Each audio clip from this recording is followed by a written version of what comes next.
പകർന്ന തൈലം പോൽ നിന്നാമം പാരിൽ സൗരഭ്യം വീശുന്നതാൽ.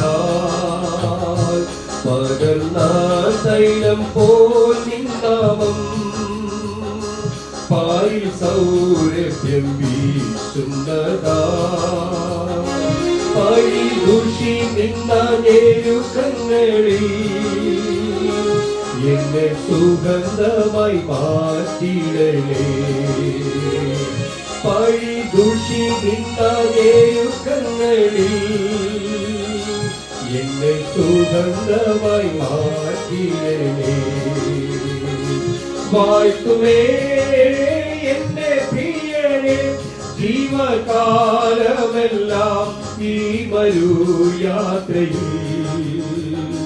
നന്ദിയോടെ ഞാൻ പാടിടുമേ, നന്ദിയോടെ ഞാൻ പാടിടുമേ, നന്ദിയോടെ ഞാൻ പാടിടുമേ.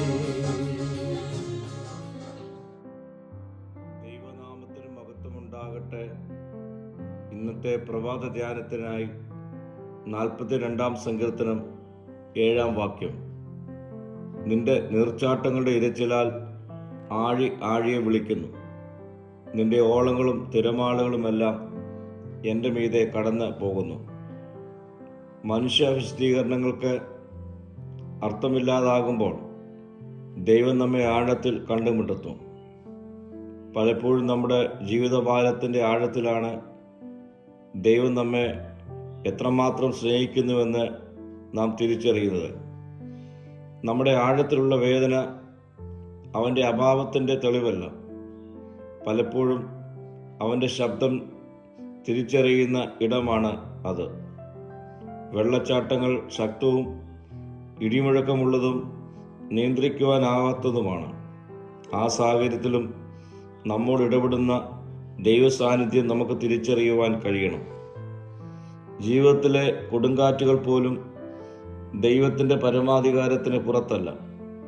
തിരമാലകൾ ഉയരുമ്പോൾ അവൻ്റെ കൃപ വർദ്ധിക്കുന്നുണ്ട്. നാം നഷ്ടപ്പെട്ടതായി തോന്നുമ്പോൾ അവൻ ആഴത്തിൽ നമ്മെ കണ്ടെത്തും.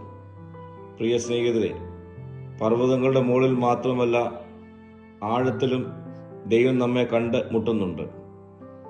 പ്രശ്നത്തിൻ്റെ ആഴം കൂടുന്തോറും കൃപയുടെ ആഴം കൂടും. തിരമാലകളുടെ ശക്തി വർദ്ധിക്കുമ്പോൾ അവൻ്റെ കൈകൾ ശക്തമാകും. ദൈവത്തിൻ്റെ ആഴം നമ്മുടെ ഉള്ളിലെ ആഴത്തിന് ഉത്തരം നൽകുന്നു.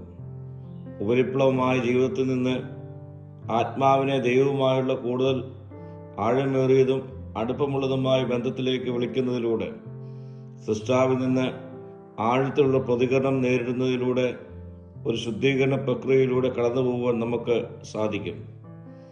പ്രാർത്ഥിക്കാം. കർത്താവേ, പ്രതിസന്ധികൾ നിന്റെ സ്നേഹം തിരിച്ചറിയുവാനുള്ള മുഖാന്തരമാക്കി തീർക്കണമേ.